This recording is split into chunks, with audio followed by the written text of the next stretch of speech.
기독교 교리 중에서 가장 설명하기 어려운 난해하다 하는 삼위일체에 대한 이 삼위일체 주일입니다. 삼위일체 말로 하면 뭐 어려울 것 없어요. 성부 하나님, 성자 하나님, 성령 하나님, 이 세 분이 한 몸이다, 이렇게 우리가 말로 하고 있는데, 사실 그것을 설명한다는 게 굉장히 어려워요. 세 분을 각각 이렇게 놓고 성부 하나님, 성령 하나님, 성자 하나님, 성자 하나님, 성령 하나님, 이렇게 설명을 하면 쉬운데, 이 세 분이 한 몸이라는데 이게 이제 그게 좀 설명이 어렵지요. 그래서 과거에는 그렇게 설명을 했습니다.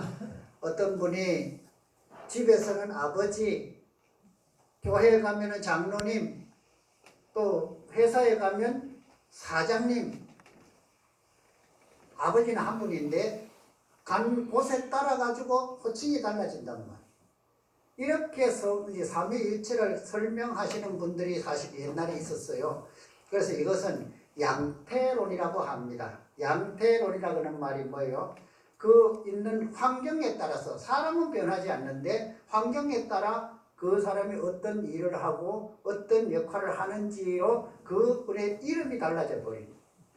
집에서는 아버지라고 할 수 있고, 또 교회에 가면 이제 뭐 장로님, 아니면 뭐 집사님, 이렇게 이제 그 또 역할이 또 다르고, 회사에 가면 그 회사에서 하는 일이 다르잖아요. 이러니까 이제 같은 사람인데 가는 곳 있는 처소에마다 이 그 역할 하는 일이 달라진다, 이걸 가지고 이제 양태론이라고 합니다. 삼위일체는 그렇게 양태론으로 설명할 것이 아니에요. 하나님이 한 분, 하나님이 천지를 창조하실 때 창조주 하나님, 십자가에 지실 때는 성자 하나님으로, 그리고 지금 우리 마음속에 오셔서 늘 함께 계시는 성령 하나님으로 계신다, 이렇게 우리가 이해하면 그거는 양태론이란 말이에요. 그런데 각각의 하나님이 한 분이라고, 일체라고 하는 말에 이게 참 설명이 곤란하잖아요. 사실 이걸 쉽게 설명한다 하는 것은 굉장히 어렵습니다. 그래서 이 삼위일체로 인해서 이단도 사실 많이 정제되기도 했고, 그걸 가지고 이단으로 빠져나가는 것이 아니라 그 하나님을 잘못 설명한 것 때문에 이단이다, 이렇게 정제를 당한 그런 일들이에요. 초대교회 교부들은 그런 일들을 많이 당했습니다. 그게 첫 번째가 양태론. 양태론으로 설명하면 쉽잖아요. 그런데 그게 하나님을 바르게, 삼위일체 하나님을 바르게 설명하는 것이 아니더라는 것이지. 사실 저도 이 삼위일체에 대해서 분명하게 딱 부러지게 정말 이렇게 여러분들이 듣고 좀 이해하기가 쉽도록 설명할 수 있으면 좋겠는데, 저도 그것이 어려워요. 그래서 그렇다고 설명을 안 드릴 수도 없잖아요. 간략하게 설명을 제가 드리겠습니다. 삼위일체란 하나님의 세 위격이에요. 성부, 성자, 성령, 이 세 위격이 각각 완전한 독립체, 그게 중요해요. 각각 완전한 독립체인데 그 독립체가 하나라는, 여기에 하나라는 것은 한 몸으로 이 하나라는 것이 아니라 본질적으로 완전히 같다, 이렇게 이해를 해야 돼요. 본질적으로 하나님, 성부 하나님은 성부 하나님으로서의 역할은 있잖아요. 하시는 일이 다르잖아요. 성자 하나님과 성부 하나님은 하시는 일이 다르잖아요. 그런데 그 성부 하나님이나 성자 하나님이나 성령 하나님의 본질은 똑같다는 거예요. 그 본질에서 다른 게 없기 때문에 한 몸으로서 이해를 합니다. 이게 삼위일체 교리입니다. 납득이 잘 안 되고 이해가 잘 안 되시겠지만, 저도 사실 그거 이상 더 설명하기가 어려워요. 이 삼위일체는 이만큼 이제 좀 난해한데, 그 난해한 것을 우리는 이해를 해야 돼. 왜냐하면은 우리는 구약을 이제 하면 창세기부터 이제 쭉 하나님이 나오잖아요. 이 하나님은 창조주 하나님으로 아버지 하나님이 구약에서는 늘 하나님으로 증거되어지고 또 때로는 뭐라 그럽니까? 유일신 하나님이라고. 유일신 하나님이라 이렇게 말씀을 하십니다. 그러면 유일신이라고는 여기에서 우리는 삼위일체가 이제 완전히 배제되어 버리는 거예요. 하나님은 유일하신, 그러니까 천지를 창조하신 창조주 성부 하나님만 하나님이다 이렇게 이해가 되고, 또 그것이 이스라엘 백성들이 가졌던 의식이, 왜 그러면 구약시대에서는 성부 하나님, 그렇게 유일신 하나님만 강조를 했는가? 그 유일신 하나님은 언약의 하나님.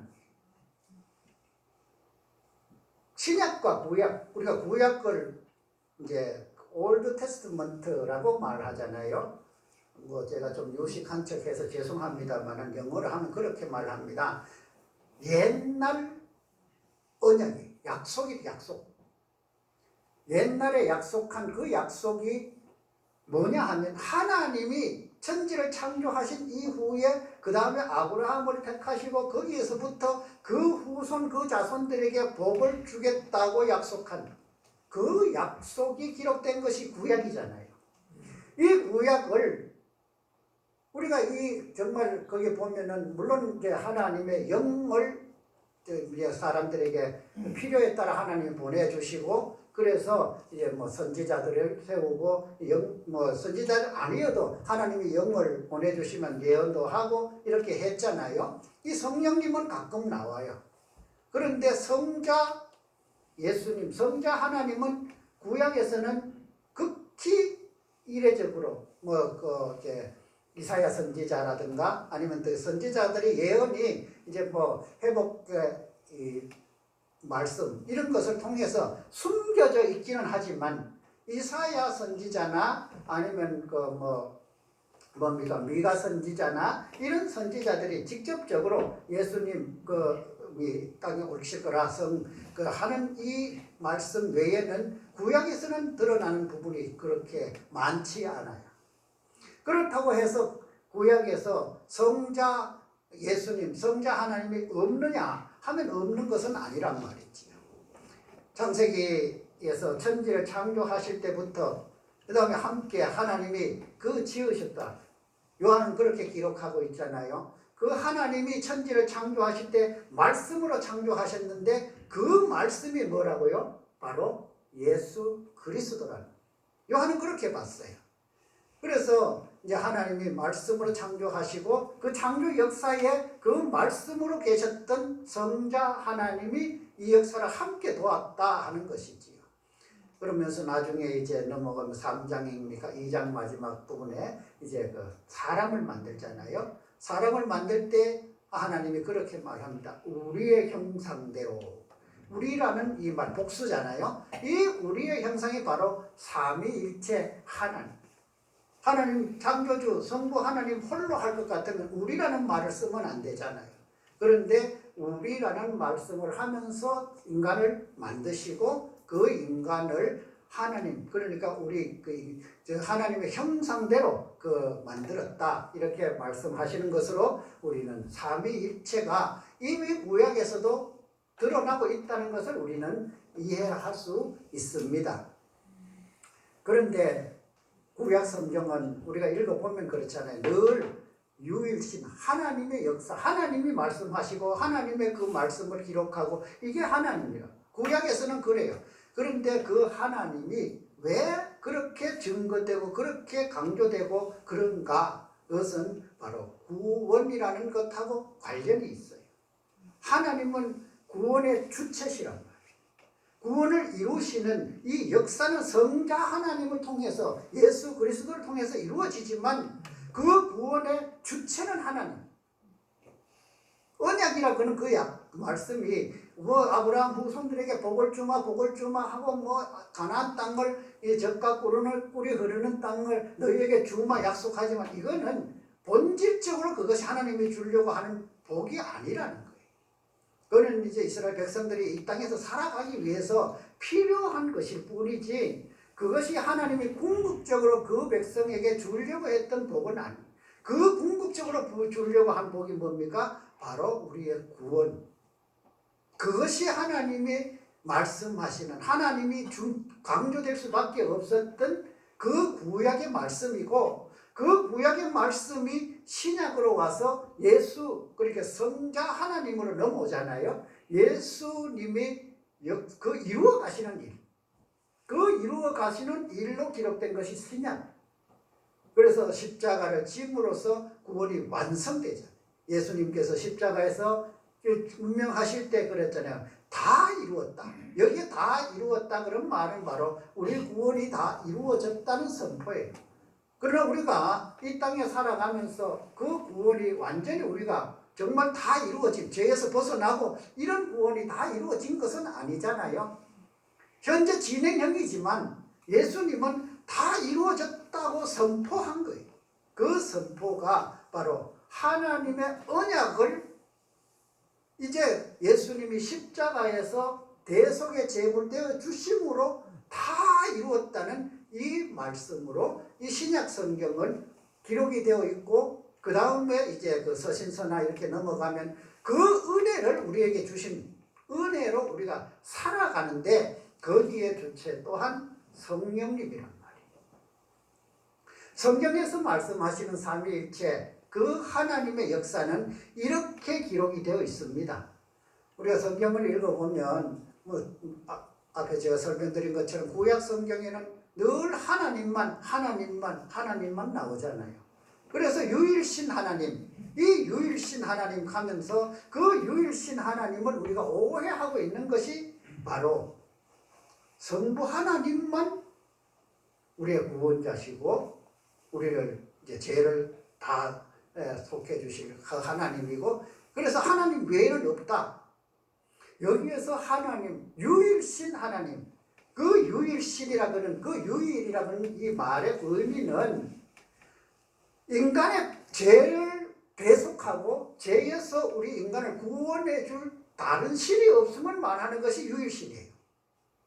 이해하시겠죠? 예를 들면 뭐 불교에서 뭐 구원이 있다.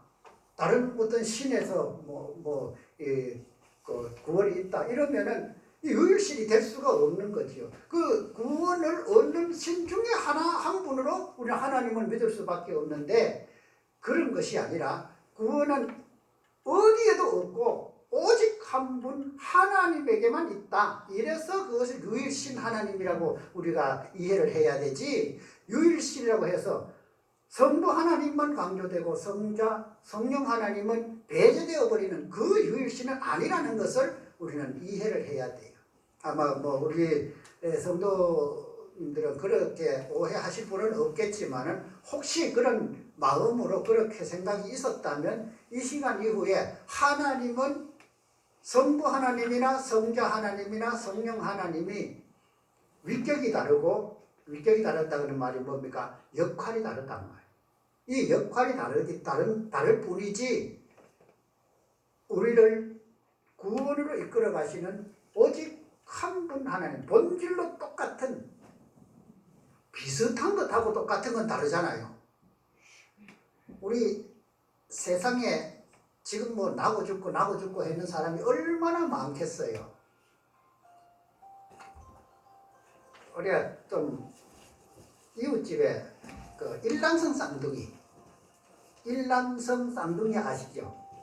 쌍둥이는 일란성 쌍둥이가 있고 이란성 쌍둥이가 있어요. 자꾸 제가 좀 어려운 말을 자꾸 하게 되는데 일란성 쌍둥이는 얼굴 모습이 거의 비슷해요. 그런데 우리가 볼 때는 똑같아요. 구분을 잘 하기 힘들다니까요. 구분을 하기 힘들다고 해서 그 쌍둥이가 한 사람입니까? 물론 그 어머니는 얘가 큰 애, 얘가 작은 애 알아요. 근데 우리는 보면은 들어도 몇 번 봐도 또 걔가 걔 같고 걔가 걔 같아. 그러나 똑같다고 우리는 이해하지만 사실은 똑같지 않은 거예요. 본질에서 제가 말씀드리는 거예요. 하나님의 본질은 일란성 쌍둥이처럼 우리가 외모적으로 이렇게 볼 때 너무 똑같다 이렇지만 그 속에 보면은 다르잖아요. 그 다른 걸 어머니는 알잖아요. 그런 것처럼 하나님, 이 삼위 하나님의 본질이 그냥 비슷한, 너무 똑같은 만큼 비슷한 이게 아니라 완전히 똑같은, 어디도 틀린 것이 하나도 없다고 할 만큼이 아니고 어디도 틀리다고 할 수 있는 것이 하나도 없다고 하게끔 그렇게 완전히 똑같은 이것을 우리는 한 몸, 그렇게 일체라고 합니다. 그런데 여기 우리 일체라는 말을 몸체를 한문으로 쓰면 몸체잖아요. 그래서 한 몸이라고 그렇게 우리가 이해를 한단 말이에요. 한문으로 쓰니까 그래요. 여기서는 이 앞에서 말씀드린 것 있잖아요. 이게 완전한 독립체란 말이에요. 각각의 완전한 독립체라니까요. 그 각각의 완전한 독립체로 계시는 분이 본질적으로 똑같다. 이렇게 우리가 이해를 하면 삼위일체를 이해하는데 조금은 오해를 하지 아니하고 그렇게 할 수가 있을 것으로 생각이 됩니다. 이제 본문으로 들어가서 바울 사도가 오늘 하고 있는 이 말이 과연 무슨 말인가?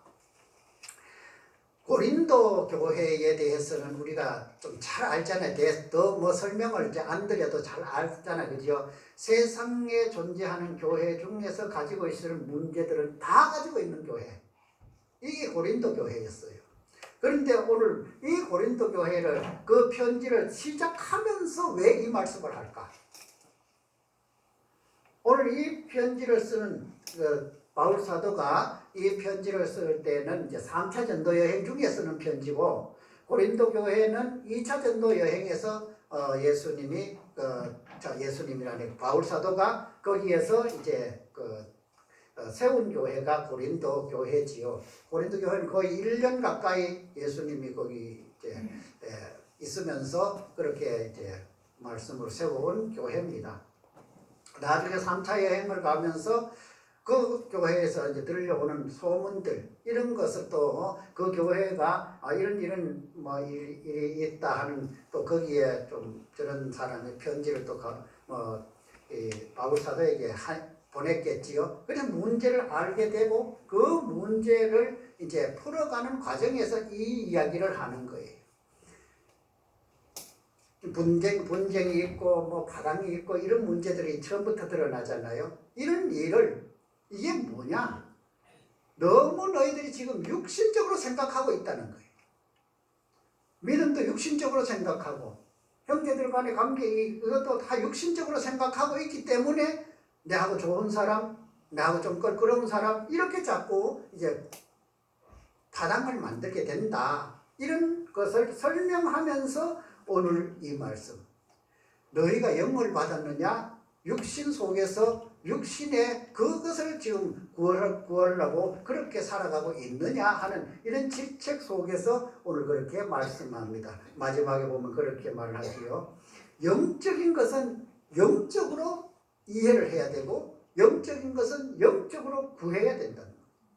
그걸 자꾸 세상적에서 구하려고 하고 세상적에서 문제를 이제 해결을 하려고 하니까 그 문제가 도리어 단 어려움과 딴 문제가 자꾸 되어지는 이런 것이 된다 하는 이런 말씀으로 오늘 이 고린도 성도들에게 하시는 말씀이지요.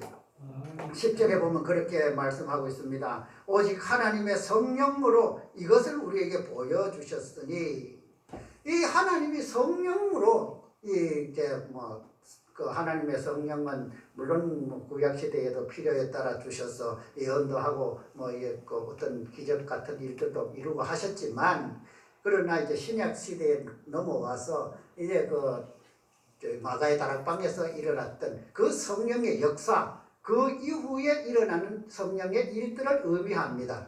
이런 일을 성령이 우리에게 주시고 성령이 또 우리 각 사람의 마음에 오셔서 그 하나님의 진리의 말씀이 깨달아지게 하고 이런 것이 성령의 역사인데 이 성령의 역사를 모든 것이 하나님의 깊은 것까지도 통달한다. 성령이 어떤 분이냐 하는 것의 말씀이지요.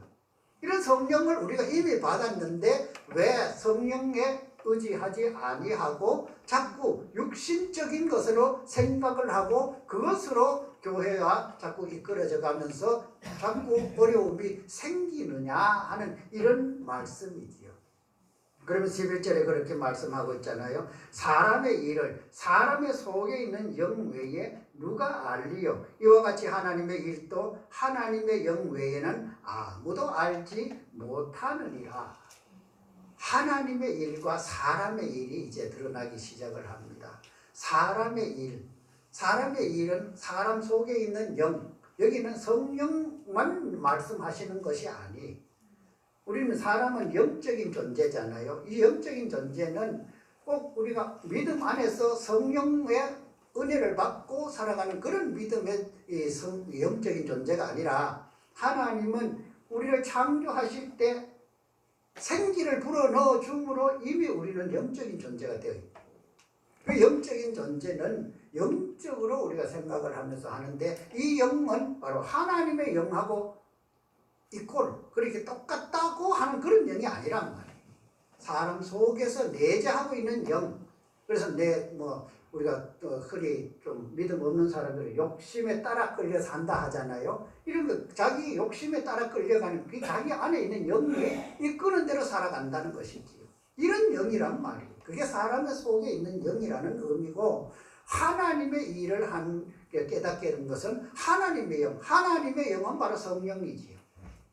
하나님의 영이 생각하는 그 하나님의 일과 육신의 영이 생각하는 육신의 일은 같을 수가 없다는 것이지.